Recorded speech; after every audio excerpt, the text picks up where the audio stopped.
الذي أرسله بالحق بشيرا ونذيرا وداعيا إلى الله بإذنه وسراجا منيرا فقد قال الله تعالى في كلامه المجيد والفرقان الحميد أعوذ بالله من الشيطان الرجيم بسم الله الرحمن الرحيم إذ قال ربك للملائكة إني خالق بشرا من طين فإذا سويته ونفخت فيه من روحي فقعوا له ساجدين وقال تعالى في شان حبيبه إن الله وملائكته يصلون على النبي يا أيها الذين آمنوا صلوا عليه وسلموا تسليما اللهم صل على محمد وعلى آل محمد كما صليت على إبراهيم وعلى آل إبراهيم إنك حميد مجيد اللهم بارك على محمد وعلى آل محمد كما باركت على إبراهيم وعلى آل إبراهيم إنك حميد مجيد الحمد لله شكرا لمسلم هيدا السلام عليكم ورحمة الله وبركاته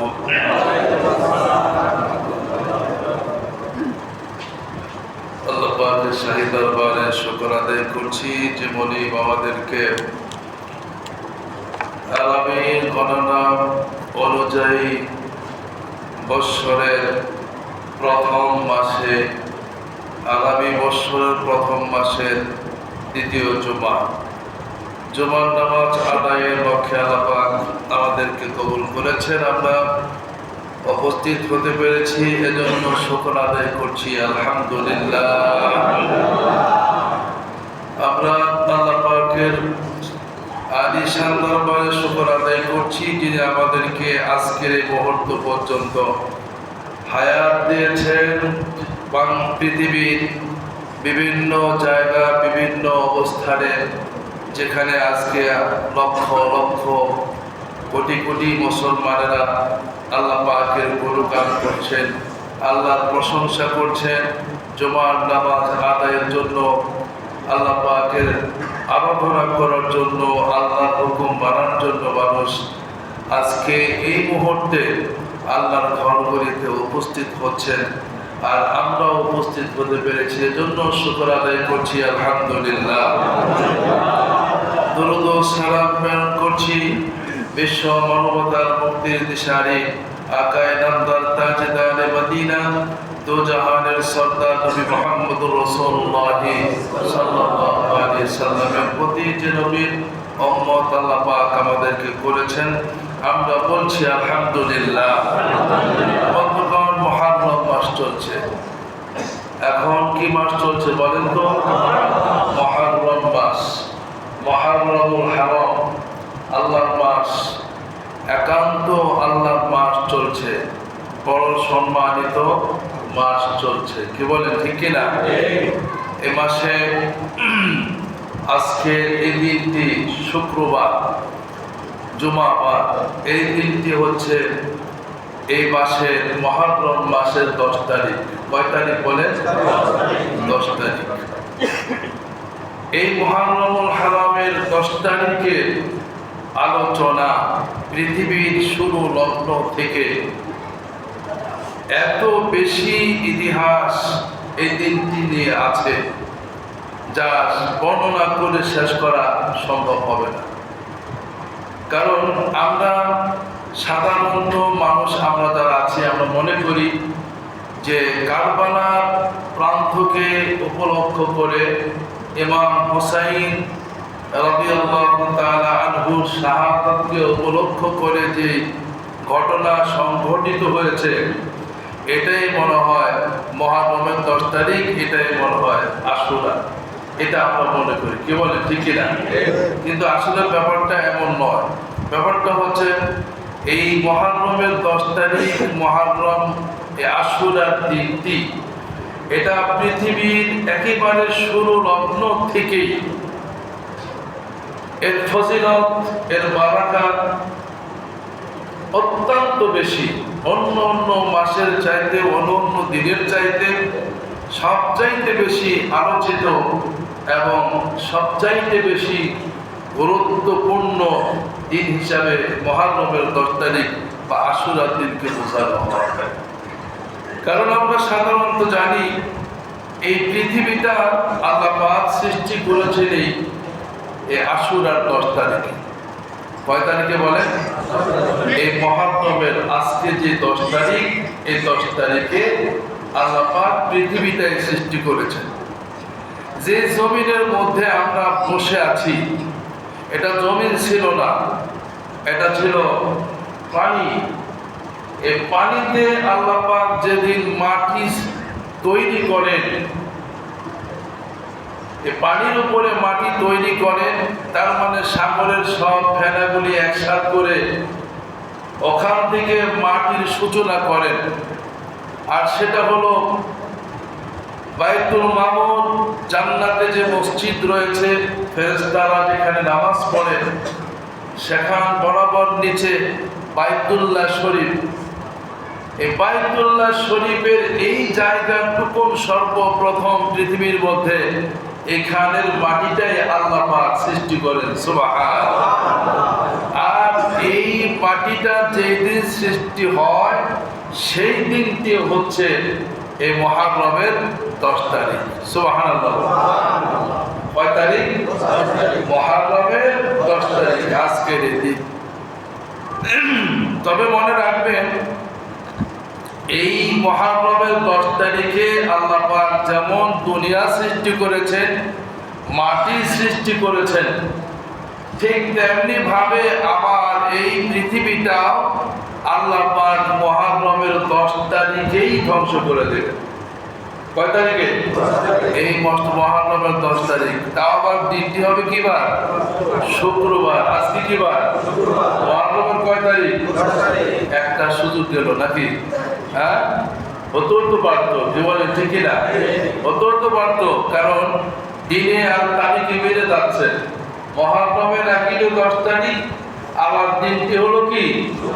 শুক্রবার, কি বলে ঠিক না?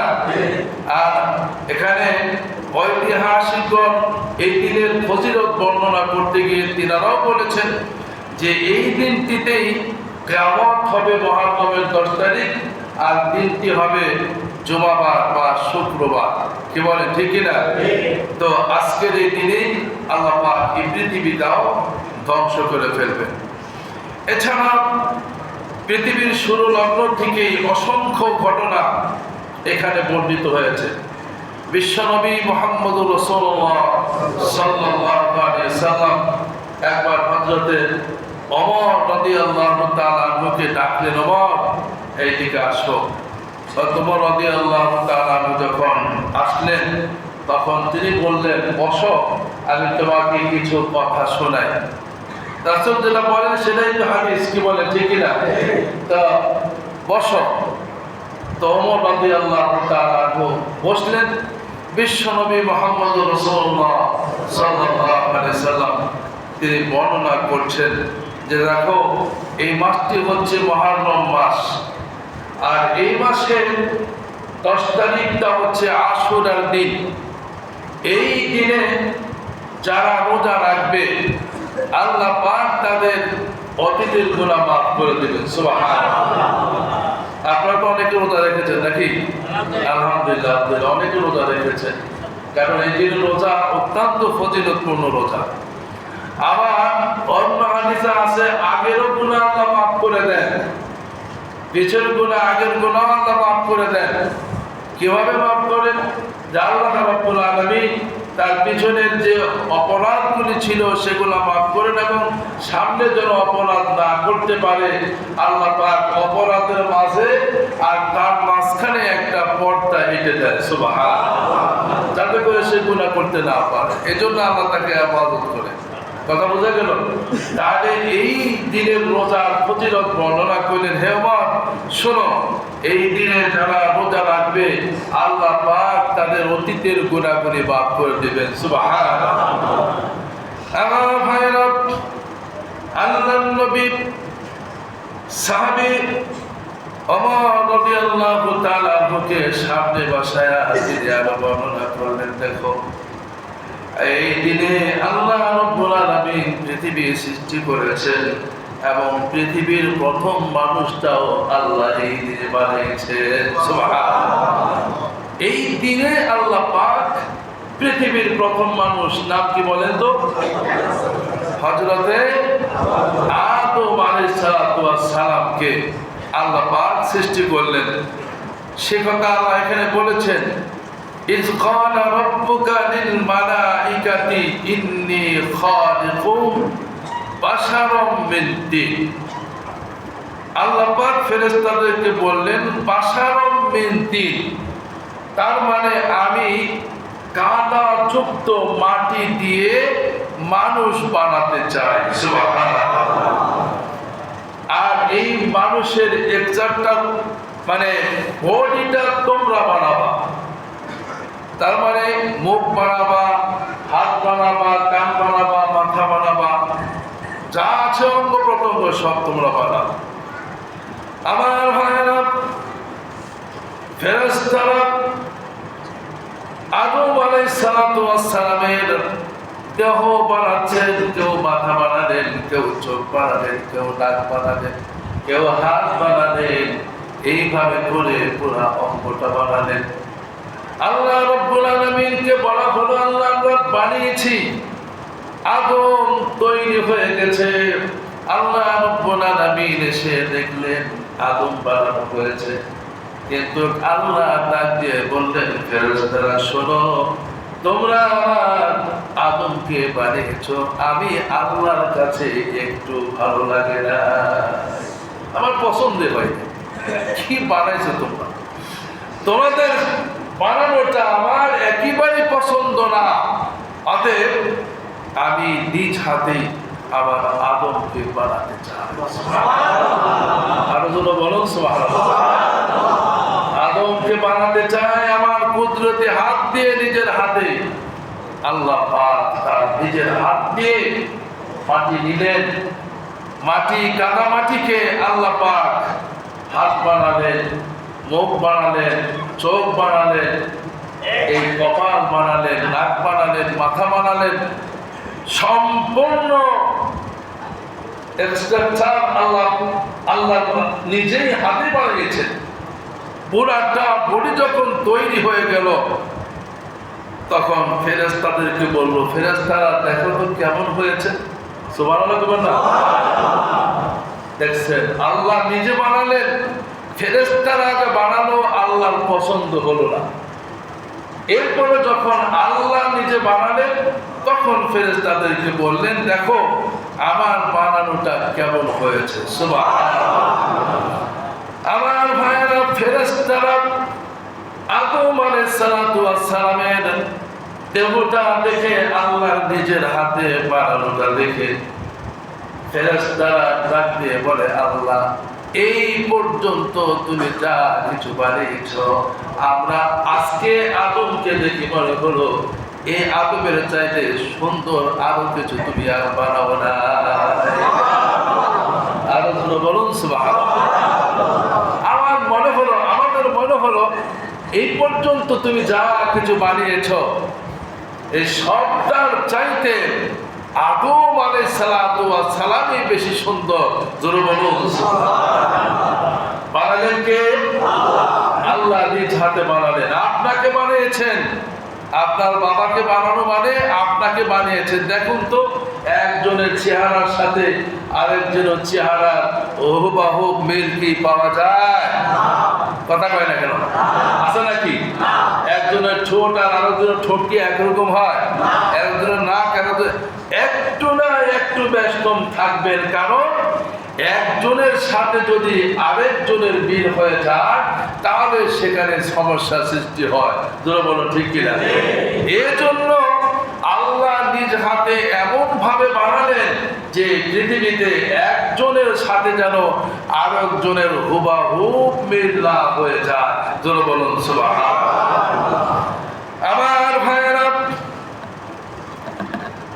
বিশ্ব নবী বলেন, ওই যে ওমরকে বলতেছিলেন, ওমর, আল্লাহ রাব্বুল আলামিন নিজ হাতে আদমকে বানালেন, আর যেই দিন আদমকে বানালেন সেই দিনটাও ছিল মুহররমের 10 তারিখ। সুবহানাল্লাহ। আজকের দিন মুহররমের মানে আজকে এই দিন, আজকে মুহররমের কয় তারিখ? এই দিনে ওই ঘটনা ঘটেছিল। আদম সৃষ্টি হয়েছিল, আসমান সৃষ্টি হয়েছিল, জমিনকে আল্লাহ পাক বানিয়েছিল। দিনটা ছিল কি? মুহররমের 10 তারিখ, মানে আজকের দিন। কথা বোঝা গেল? আমার ভাইরা, এরপরে আল্লাহ কি করলেন? ওয়ানাফাখতু ফীহি মির রূহি ফাকাউ লাহু সাজিদিন। ওয়ানাফাখতু ফীহি মির রূহি, আদম আলাইহিস সালাতু ওয়াস সালামকে যখন বানানো হয়ে গেল তখন আল্লাহ পাক নাফাখতু ফীহি মির রূহি, রূহটা আল্লাহ পাক আদম আলাইহিস সালাতু ওয়াস সালামের ভিতরে ঢুকায় দিলেন। সুবহানাল্লাহ। ঢুকায় দেওয়ার সাথে সাথে আদম আলাইহিস সালাতু ওয়াস সালাম শ্বাস প্রশ্বাস নিতে শুরু করেছেন, তিনি একজন মানুষ হয়ে গেলেন। সুবহানাল্লাহ। আমার ভাইরা, এরপরে আল্লাহ বললেন ফাকাউ লাহু সাজিদিন, ও ফেরেশতারা তোমরা দেরি করো না, আমার আদমকে আমি বানিয়েছি এবং সে জীবিত হয়েছে, তার ভিতরে রূহ দিয়েছি, আর দেরি করো না, এইবার তোমরা আদমকে সিজদা করো। সুবহানাল্লাহ।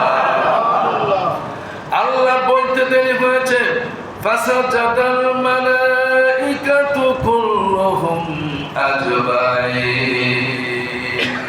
আল্লাহ বলেছেন সিজদা করতে, ফেরেশতারা এক মুহূর্ত দেরি করলো না। কুল্লুহুম আজমাইন, তার মানে সব ফেরেশতায় সিজদায় পড়ে গেল। সুবহানাল্লাহ। কিন্তু ইল্লা ইবলিস, শয়তান মাথা নত করলো না, শয়তান সিজদা করলো না। আল্লাহ বলেন, ক্বালা ইয়া ইবলিস, হে ইবলিস, তোমার হলোটা কি? মা মানাআকা আন তাসজুদা, তুমি কেন আদমকে সিজদা করলে না? তো সে বলল, খলাকতু বিয়াদাইয়া, যে আদমকে আমি নিজের হাতে বানালাম অথচ তুমি তাকে সিজদা করলে না। শয়তান কি বলে জানেন? আনা খায়রুম মিনহু খলাকতানি মিন নার ওয়া খলাকতাহু মিন তিন। তার মানে হলো শয়তান বলতে চাচ্ছেন যে আমি হলাম আদমের চাইতে উত্তম। কারণ কি জানেন? সে বলতে চাচ্ছে খলাকতানি মিন নার, আমাকে সৃষ্টি করা হয়েছে আগুন দিয়ে, খলাকতাহু মিন তিন, আর তাকে সৃষ্টি করা হয়েছে কি দিয়ে? মাটি দিয়ে। তাহলে আগুনের লিনিহান চাষি কাটা সবসময় উপরে যায়, তা আমি কেন আমার অর্থ গতি আমার উপরের দিকে যাওয়া, আমি তো নিচের দিকে মাথা নিচু করতে পারি না, তার মানে আমার সম্মানে বাঁধে। আমার ভাইয়েরা, আল্লাহ পাক বললেন, ও ইবলিস তুমি কেন সিজদা করতে পারলে না? তারও একটা কারণ আছে। কারণ আসলে এই ইবলিস এটা ফেরেশতাদের দলভুক্ত ছিল না, অন্য একটা জাতি ছিল। আপনারা জানেন তো নাকি, মানুষ সৃষ্টি করার আগে আল্লাহ পাক পৃথিবীতে একটা জাতি সৃষ্টি করেছিলেন, নাম কি? জোরে বলেন কি? জিন জাতিকে আল্লাহ পাক সৃষ্টি করেছিলেন। এই জিন জাতি দিয়ে সৃষ্টি করার পরে এরা দুনিয়াতে আইসা যেভাবে মারামারি আর পিড়াপিড়ি করছে, আল্লাহ কয় এগুলার দরকার নাই। ফেরেশতারা কয় আল্লাহ এরা তো সব শেষ করে বানাইতেছে। তখন আল্লাহ বললেন যে এদেরকে পিডায়া একেবারে সমুদ্র পার করে অন্য দেশে পাঠায় দাও, জঙ্গলের মধ্যে পাঠায় দাও, একটাও যেন এখানে না থাকতে পারে।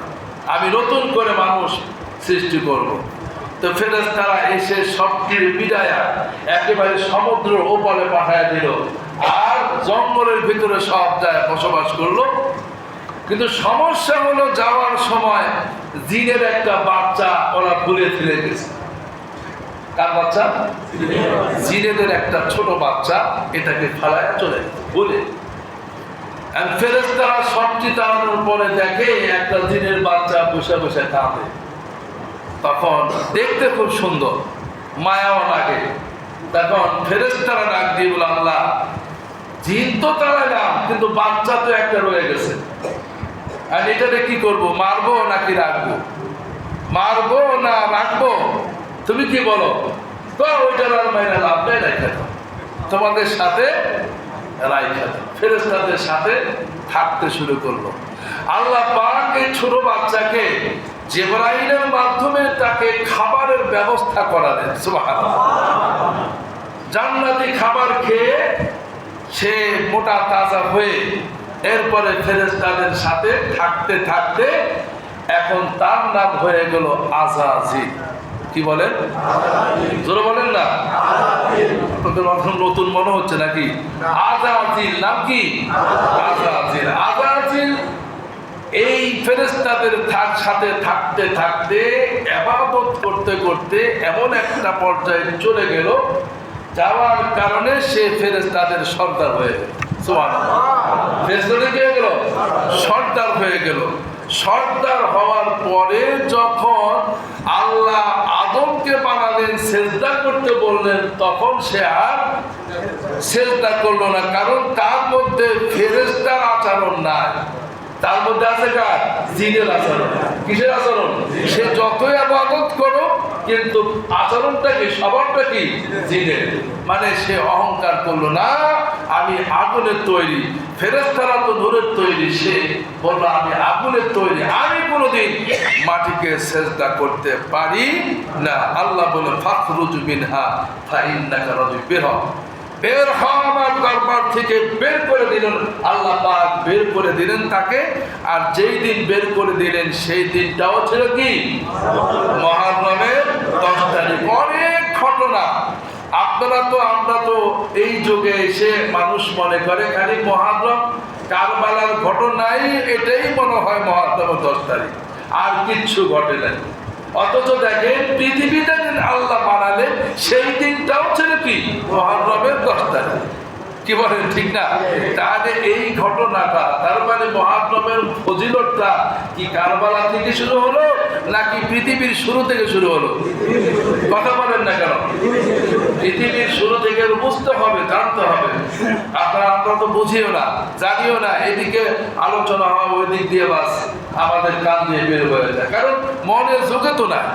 সারা জীবন আলোচনা করলেই তো মনে রাখতে পারবেন, কারণ মনোযোগ থাকতে হবে তো। কি বলে? ঠিক কিনা? আমার ভাইয়েরা, এরপরে আল্লাহ পাক আমাদের পিতা আদম আলাইহিস সালাম এবং মা হাওয়াকে আল্লাহ জান্নাতে থাকতে দিলেন। থাকো জান্নাতে, জান্নাতে থাকবা, জান্নাতের সব নিয়ামত খাবা। কিন্তু আল্লাহ একটা নির্দিষ্ট গাছ দেখায় নিষেধ করলেন, এই গাছের কাছেও তোমরা যেতে পারবে না। এই গাছের ফল তো খাওয়া দূরের কথা, এই গাছের কাছেও তোমরা যেতে পারবে না। হাদিহি শাজারাতা ফাতাকুনা মিনাজ জালিমিন, তোমরা যদি গাছের কাছে যাও, গাছের ফল ভক্ষণ করো, তাহলে তোমরা জালিমদের অন্তর্ভুক্ত হয়ে যাবে, জালিমদের অন্তর্ভুক্ত। অতএব তোমরা এই গাছের কাছে যাও না এবং গাছের ফল ভক্ষণও করবে না। আমার ভাইরা, শয়তানকে আল্লাহ যেদিন বাইর করে দেন, সেই দিন সে বলেছিল, আল্লাহ কয়দিন বাঁচায় রাখবা? ইলা ইয়াউমিদ্দিন, আল্লাহ বলেন কিয়ামত পর্যন্ত বাঁচায় রাখবো, তবে সুস্থ ভাবে না। ওয়া ইন্না আলাইকা লানাতি, লানতের সাথে কিয়ামত পর্যন্ত শয়তান তোরে বাঁচায় রাখবো। সে বলল, ক্বালা রাব্বি, আয় আমার রব, ফানজিরনি ইলা ইয়াউমি ইউবাসুন, কিয়ামত পর্যন্ত আমি হায়াত চাই। আল্লাহ বলেন দিলাম। ক্বালা ফা ইন্নাকা মিনাল মুনজারিন ইলা ইয়াউমিল ওয়াক্তিল মা'লুম, আল্লাহ তোমার কাছে আর কিছু চাই, সেটা হলো যে আদমের কারণে আমি লানত প্রাপ্ত হলাম, এই আদমকে, এই আদমের শিরা উপশিরা সব জায়গাতে আমি যেন প্রবেশ করতে পারি, ঢোকা দিতে পারি, এই শক্তিটা তুমি আমাদের দাও, আর এটাও কিয়ামত পর্যন্ত দাও। আল্লাহ বলেন, যাও, আমি তোমারে এই শক্তিও দিয়ে দিলাম। আমার ভাইরা, এই শক্তি পাওয়ার পর সে চ্যালেঞ্জ করলো যে আল্লাহ তোমার সাথে চ্যালেঞ্জ। কার সাথে চ্যালেঞ্জ করে? আল্লাহর সাথে চ্যালেঞ্জ করে। ফেরাউনও করছে, নমরুদও করছে, কি বলে ঠিক কিনা? আর শয়তান তো আগেই করছে।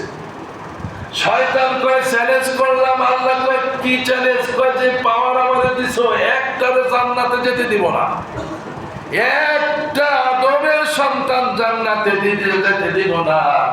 আল্লাহ বলেন, আমিও চ্যালেঞ্জ দিলাম, শোন শয়তান, আমার বান্দা যারা হবে, আমার গোলাম যারা হবে, এদের একটাও তুমি আটকাতে পারবে না। একটাও আটকাতে পারবে না। তার মানে আমার বান্দা যদি 80 বছর হায়াত পান,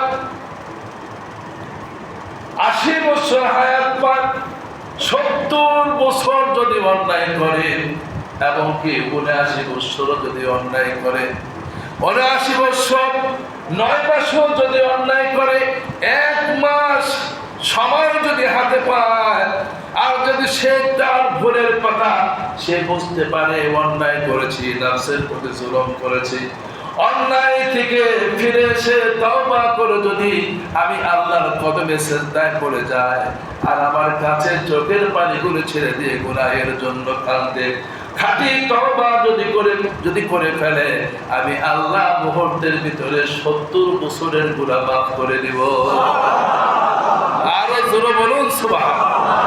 তার মানে আমার বান্দা সারা জীবন গুনাহ করবে, আর যখন বুঝবে যে আমি গুনাহ করে ফেলেছি, আসলে আমার আছে না যে মানে গুনাহ করতেছে বুঝেই না, মানে এমন পাল্লায় পড়েছে, ওই গুনাহ করে আর ওই মনে করে আমি ভালোটা করতেছি, কি বলে ঠিক কিনা?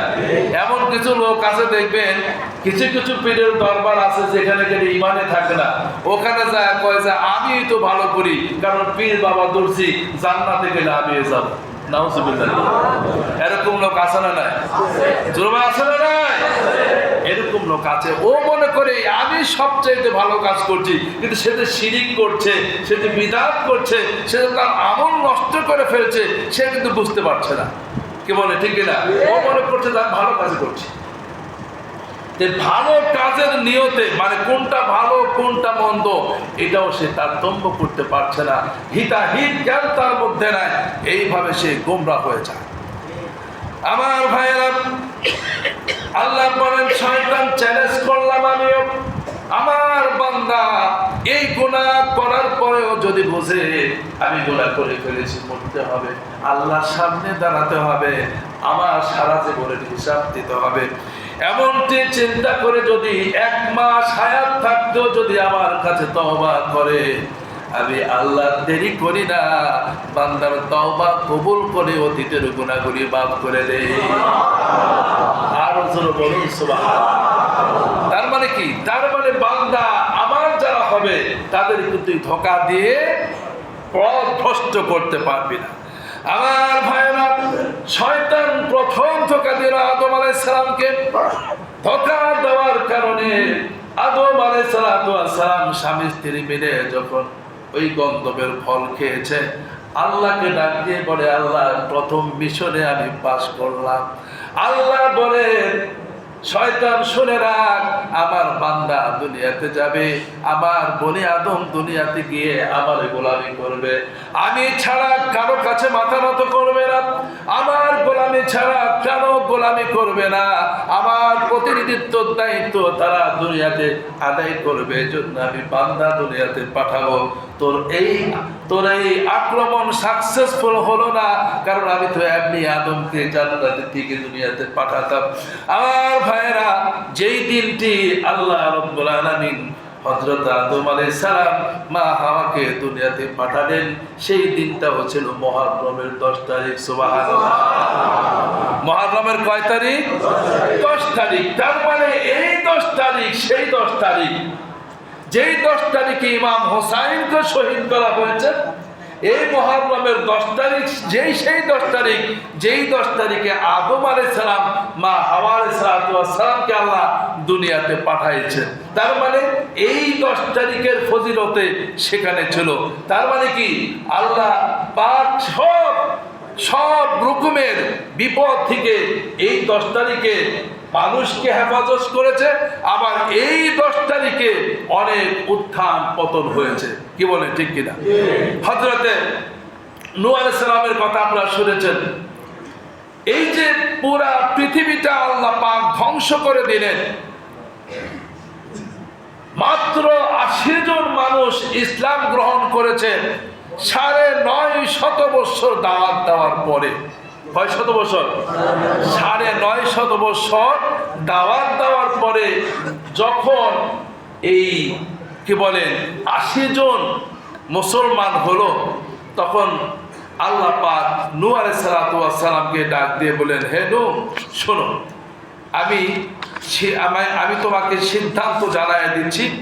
সেটা হলো, তোমার উম্মতের যেই কয়জন ইসলাম গ্রহণ করেছে, কালিমা গ্রহণ করেছে, এরপরে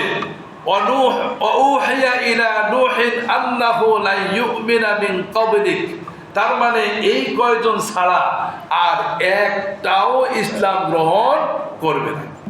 এটাকে জানালেন আল্লাহ জানালেন। কাকে জানালেন? নূহ আলাইহিস সালামকে জানালেন। আচ্ছা, একজন পয়গম্বর দুনিয়াতে আসে মানুষকে হেদায়েত করার জন্য, আর আল্লাহ যদি বলে দেয় যে আর একটাও হেদায়েত পাবে না, তাহলে দাওয়াত দেওয়ার কোনো দরকার আছে? আছে?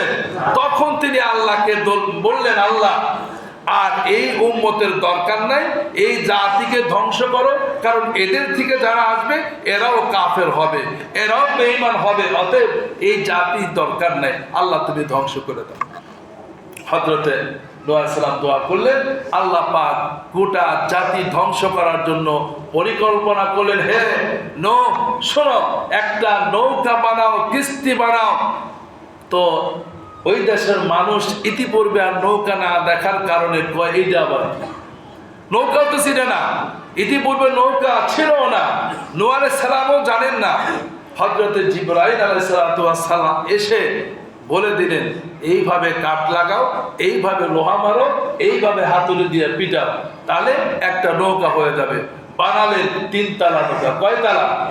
3 তালা। 1 তালা, 2 তালা, 3 তালা একটা নৌকা বানালেন। সব হাসতে হাসতে এসে কয় যে উপহাস শুরু করেছে যে এটা একটা কথা হলো, নদী নাই, বিল নাই, খাল নাই, পানি নাই, কিচ্ছু নাই, নৌকা চালাবে সেই মরুভূমির উপরে। তামসা শুরু করলো। করতে করতে এসে তারা উপহাস করে সেখানে পায়খানা প্রস্রাব করে সব ভরে পেল। 1 তালা, 2 তালা, 3 তালা সব ভরে গেল তাদের মলমূত্র দিয়ে। উপহাস করলো। আল্লাহ বলেন, ওরা উপহাস করেছে আর আমি তাদের আমি উপহাস সৃষ্টিকারী, ওরা যেটুকুন করেছে তার চাইতে ডবল আমি করব। আল্লাহ পারেন কিনা জোর বলেন? আল্লাহ কয় ঠিক আছে, ওরা যখন পায়খানা করেছে ব্যবস্থা তো কৌশল তো আমারও করতে হবে, কারণ ওরা তো আমার চাইতে বড় কৌশল জানে না, জানে নাকি? ওই দেশে এমন একটা রোগ সৃষ্টি করে দিলেন, কটা বাজে কটা,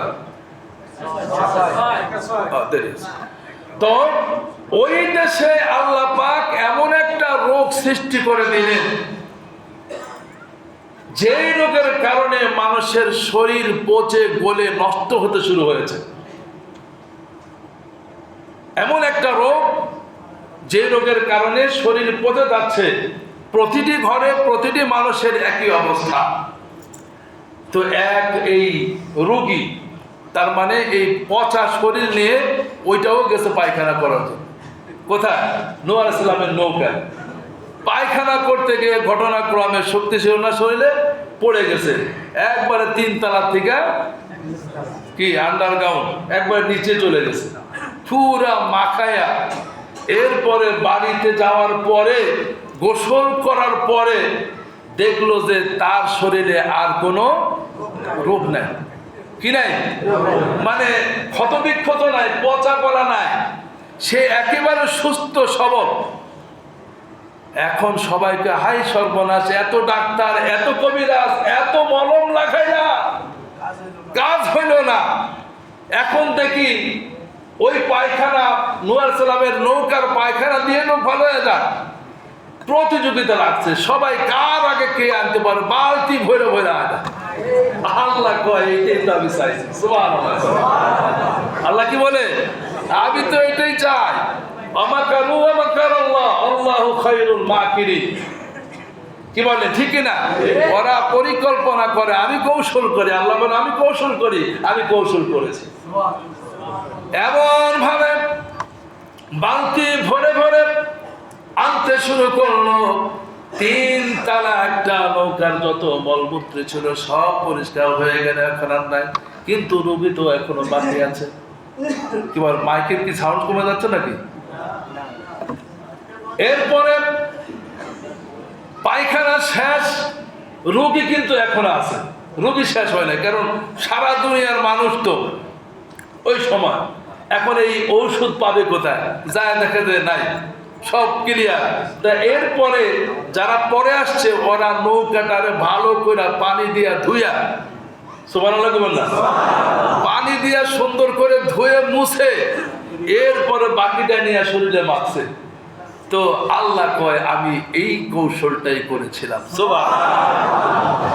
আমার ভাইরা, এরপরে প্লাবন শুরু হয়ে গেল। তার মানে আকাশ থেকে বৃষ্টি হয়। আমাদের দেশে প্লাবন হলে আকাশ থেকে শুধু বৃষ্টি হয়, কি বলে? ঠিক না? নিচের জমিন কি ফাইটা পানি বাইর? ওইটা ছিল আযাব। আকাশ থেকে বৃষ্টি হয়, নিচের জমিনটা আল্লাহ পাক ফাটাইয়া দিলেন। নিচের দিকে পানিগুলো উঠতেছে উপরের দিকে, উপরের পানি নিচের পানি মহা সমুদ্র হয়ে গেল। আমার ভাইরা, নূহ আলাইহিস সালাম যে 80 জন, তার মানে 40 জোড়া মানুষ তিনি নৌকা উঠায় নিলেন। ওনার স্ত্রীকে উঠাতে পারলেন না, ওনার সন্তানকে উঠাতে পারলেন না, কারণ স্ত্রীও ঈমান আনে নাই, তার সন্তানও ঈমান আনে নাই। নবীর সন্তান, নবীর স্ত্রী হয়েও ঈমান না আনার কারণে ঈমানদারের নৌকায় উঠতে পারে না। আপনি যাই হন না কেন, ঈমান যদি আপনার না থাকে আর বেঈমান হয়ে যদি আপনি মারা যান, আল্লাহর কসম, আল্লাহর জান্নাত আপনার জন্য হারাম, হারাম, হারাম। জান্নাত যদি হারাম হয়, জাহান্নাম কি হয়? ওয়াজিব হয়। কি হয় জোরে বলেন? যার জন্য জান্নাত হারাম, তার জন্য জাহান্নাম ওয়াজিব। ঈমান যদি না থাকে, নবীর স্ত্রী হওয়ার পরেও ঈমান না থাকার কারণে নবীর নৌকায় উঠতে পারে নাই। সন্তান ঈমান না আনার কারণে যখন প্লাবন শুরু হয়ে গেছে, তখন বাবা ছেলেকে ডাক দিয়ে বলে, ও আমার ছেলে, নৌকাতে আসো, ঈমান আনো। ঈমান এনে নৌকাতে আসো, কারণ বাবার সামনে সন্তান ডুবে যাবে। সন্তান যত অপরাধী হোক, কোনো বাবা এটা সহ্য করতে পারে না, পারে নাকি? বাবার মায়া লাগবে। তখন সন্তানকে ডাক দিয়ে বলল, বাবা ঈমান আনো, নৌকাতে উঠো, না তুমি মরে যাবে। তো শয়তান কয় কি, ইলা জাবালি ইয়াসিমুনি মিনাল মা, ইলা জাবালি ক্বালা সাহাবী ইলা জাবালি ইয়াসিমুনি মিনাল মা। তোমার পানি আমার কিচ্ছু করতে পারবে না, নাউজুবিল্লাহ। তোমার এই প্লাবন আমার কিচ্ছু করতে পারবে না, আমি সাঁতরায়া ওই পরে যায় পাথরে উঠবো, কি বলে পাহাড়ে উঠবো। আচ্ছা, কোন পাহাড় কিছুদিন কাজে লাগবে? কথা বলেন। আল্লাহ বলেন ক্বালা লা আসিমাল ইয়াউমা মিন আমরিল্লাহ ইল্লা মান রাহিম। আজকে কোন পাহাড় পর্বত কোনো কিচ্ছু, নবী সাল্লাল্লাহু বললেন, বাবা শোন, আজকে কোন পাহাড় পর্বত কোনো কিচ্ছু কাজে আসবে না, শুধুমাত্র ইল্লা মান রাহিম, আল্লাহর রহমত ছাড়া। সুবহানাল্লাহ। অতএব তুমি বাঁচতে পারবে না, আসো ঈমান আনো, নৌকাতে আসো। ছেলে যখন বলল, না আমি নৌকাতে যাব না, তখন সামনে যখন বাবার সামনে ছেলে ডুবে যাচ্ছে, তখন বাবা বলল ইবনি মিন আহলি, ও আল্লাহ এটা আমার সন্তান, আমার আহাল ডুবে যাচ্ছে, মরে যাচ্ছে। ওয়া ইন্না ওয়া'দাকাল হাক্কু ওয়া আনতা আহকামুল হাকিমিন, তুমি তো হাকামুল হাকিমিন, তুমি আমার সন্তানকে আমার সামনে ডুবাইয়া দিচ্ছ। তখন আল্লাহ বললেন, হে নূহ শোনো, যে সন্তান আল্লাহ মানে না, তাওহীদ মানে না, রিসালাত মানে না, আখিরাত মানে না, যেই সন্তান আল্লাহর বিধানকে মানে না, এই সন্তান কোনোদিন তোমার আহাল হতে পারে না। আর যদি কোনোদিন তাকে আহাল হিসেবে তুমি পরিচয় দিতে চাও, তাহলে নবুয়তের দপ্তর থেকে তোমার নামটা কেটে দেওয়া হবে। আল্লাহু আকবার। কত বড় ধমক! সন্তান বেঈমান হওয়ার কারণে সন্তানকে বাবা নবী হওয়া সত্ত্বেও যদি তাকে সন্তান হিসেবে পরিচয় দেয়, তাহলে আল্লাহ ধমক দিয়েছেন, নবুয়তের দপ্তর থেকে তার নাম কেটে দিব। তুমি জানো না? ক্বালা ইয়া নূহ ইন্নাহু লাইসা মিন আহলিক, এটা তোমার সন্তান আহাল হতে পারে না, কারণ ইন্নাহু আমালুন গায়রু সালিহ, তার প্রত্যেকটা কাজ হচ্ছে ইসলাম বিরোধী, দ্বীন বিরোধী, আল্লাহ রাসূল বিরোধী। আজও এমন মানুষ আছে না নাই? আসতে বলবেন, আছে না নাই? নবীর সন্তান হয়ে বাঁচতে পারে না, তুমি কোন শ্রেণীর মধ্যে? তুমি আল্লাহর বিধান মানবে না, রাসূলের আদর্শ মানবে না, ইন্নাহু আমালুন গায়রু সালিহ, তোমার সব কাজ হচ্ছে গলত। আর তুমি জান্নাতের আশা করবে কিভাবে? না, পাবে না। আর ভাইরা, আল্লাহ যদি বাঁচাতে চান তাহলে বাঁচা যায়, আল্লাহ যদি কাউকে বাঁচতে চান সে বাঁচতে পারে না। যেরকম ঠিক কিনা? নবীর সন্তান নবীর স্ত্রী হয়ে বাঁচতে পারল না। মহাপ্লাবনের ভিতরে আল্লাহ নূহ আলাইহিস সালামের স্ত্রীকে ডুবাইয়া মারলেন, নিজের সন্তানকে ডুবাইয়া মারলেন, আবার অপর দিকে এক বৃদ্ধা মহিলাকে আল্লাহ বাঁচায়া রাখলেন। সুবহানাল্লাহ। তার মানে হলো নূহ আলাইহিস সালাম আল্লাহ পাকের পক্ষ থেকে ওহী পেয়ে যারা ঈমান এনেছিল তাদের বাড়িতে গিয়ে বলেছিল, দেখো মহাপ্লাবন হবে, আমি নৌকা বানাচ্ছি আল্লাহর নির্দেশে, আমি বললে তোমরা নৌকাতে উঠে যাবে। সেই মহিলা এক বাড়িতে যাওয়ার পর এক বৃদ্ধা মহিলা, তার ছেলে নাই, বিয়ে নাই, সন্তান নাই, স্বামী নাই, কিচ্ছু নাই। এই বৃদ্ধা মহিলা সেখানে গিয়ে সে কিন্তু ঈমান এনেছে, আল্লাহর প্রতি, রাসূলের প্রতি ঈমান এনেছে, নূহ আলাইহিস সালামকে নবী হিসাবে গ্রহণ করেছে। তার মানে সে একজন মুসলিম মহিলা। তাকে বলল, মা মহাপ্লাবন আসবে, আমি তোমাকে ঠিক সময় মতো ডেকে দেবো, নৌকাতে উঠে যাবে। বলে, বাবা আমার তো কেউ নাই, সন্তান নাই, স্বামী নাই, কেউ নাই, কে খবর দিবে? তুমি মনে করে আমাকে উঠায় নিয়ে যেও। আমার ভাইয়েরা, ঘটনাক্রমে প্লাবন শুরু হয়ে গেল, নৌকার মধ্যে ঈমানদাররা উঠে গেল, আর কাফের মুশরিক বেঈমানদেরকে আল্লাহ পাক ডুবায়া সবটিরে মারলেন। 40 দিন যাবত এইভাবে প্লাবন হচ্ছিল, সারা দুনিয়া ডুবায়া দিয়েছে। 40 দিন পর আল্লাহ রাব্বুল আলামিন ঈমানদারদেরকে বাঁচায় দিলেন, যদি পাহাড়ের মধ্যে নৌকাটা ঠেকায়া দিলেন। তার মানে সেখান থেকে আবার মুসলমানরা নতুন করে জীবন শুরু করেছেন। আমার ভাইরা, যেই দিন 40 দিন প্লাবনের পর যখন নৌকাটা ঠেকায়া দিলেন যদি পাহাড়ের সাথে, ওই দিনটাও ছিল মুহররমের 10 তারিখ। কয় তারিখ? মুহররমের আজকের এই দিনের ফজিলত ওই দিনও ছিল। কি বলেন ঠিক কিনা? তার মানে বিজয় দিয়েছেন। ইসলাম জিন্দা হতা হো, হার কারবালা কি বাত। প্রত্যেকটি কারবালার পরে ইসলাম চিন্তা করেছেন কে? জোরে বলেন, আল্লাহ চিন্তা করেছেন। আমার ভাইরা, এরপরে বৃদ্ধা মহিলার কথা মনে ছিল না। 40 দিন পানির নিচে সবকিছু ধ্বংস হয়ে গেল। যখন আবার নৌকাটা থেমে গেল, আবার যখন আল্লাহ পাক প্লাবন বন্ধ করে দিলেন, মুসলমানরা নতুন করে বাঁচতে শিখলো, আবার শুরু করলো। তখন নূহ আলাইহিস সালামের কথা মনে পড়ে গেল। আরে ওই বৃদ্ধা মা আমাকে বলেছিল নৌকাতে উঠাবার জন্য, কিন্তু আমি তো ভুলে গিয়েছি, তাকে আনতে পারিনি। এরপরে যখন তার বাড়িতে গেল, বাড়িতে যে দেখে ওই বৃদ্ধা মহিলা হাতে একটা ঝাড়ু আছে, উঠালটা ঝাড়ু দিচ্ছে নিশ্চিন্তায়, কোনো চিন্তা ধান্তা নাই। হযরত নূহ আলাইহিস সালাম এই বৃদ্ধা মহিলাকে দেখে আশ্চর্য হয়ে গেল। হায় রে, আমি তো তারে ডাকি নাই, সে তো আমার সাথে নৌকাতে যায় নাই। সারা দুনিয়া প্লাবন দিয়ে আল্লাহ পাক ধ্বংস করে দিয়েছে, আর এই বৃদ্ধা মহিলা এখনো তার উঠাল ঝাড়ু দিচ্ছে। সুবহানাল্লাহ। বাঁচানোর মালিক কে? জোরে বলুন কে? রব্বুল আলামিন কুদরতে হাত দিয়ে এই প্লাবনের ভিতরে ওই বৃদ্ধা মহিলাকে তার বাড়ি সহ সেই জায়গাটা হেফাজত করেছে। সুবহানাল্লাহ।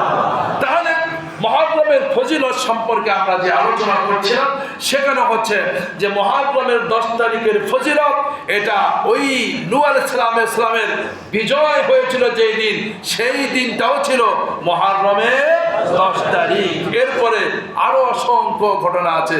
মাছওয়ালা নবীর কথা জানেন আপনারা? মাছওয়ালা কটা বাজে? 18। হ্যাঁ, মাছওয়ালা নবীর কথা জানেন? হ্যাঁ, ওনার নাম কি? কি নাম? এই যে অনেকে বলতে পারছে না। মাছওয়ালা, আল্লাহ বলেছেন মাছওয়ালা। তার নাম হচ্ছে হযরতে ইউনূস আলাইহিস সালাতু ওয়াস সালাম। ইউনূস আলাইহিস সালাতু ওয়াস সালামকে আল্লাহ পাক এই দিনে মুক্ত করেছিলেন। কোত্থেকে? মাছের পেট থেকে। সুবহানাল্লাহ। সেখানে অনেক ঘটনা আছে, এগুলো কথা বলতে অনেক সময়ের প্রয়োজন হয়, আসলে হাতে সময় নেই। আর এদিকে কারেন্টও নাই, কিছুক্ষণ পর হয়তো মাইকটাও বন্ধ হয়ে যেতে পারে। তা আমরা ইনশাআল্লাহ এই বাকি আলোচনা সামনে রেখে আমরা যেটুকুন কথা শুনলাম বুঝলাম, এই আলোচনার মধ্য দিয়ে আমাদের কিছু উপদেশ রয়েছে, কিছু নিষেধ রয়েছে, এগুলো আমরা আমল করার চেষ্টা করবো ইনশাআল্লাহ। আল্লাহ আমাদের তৌফিক দান করুন। সকলে বলে আমিন।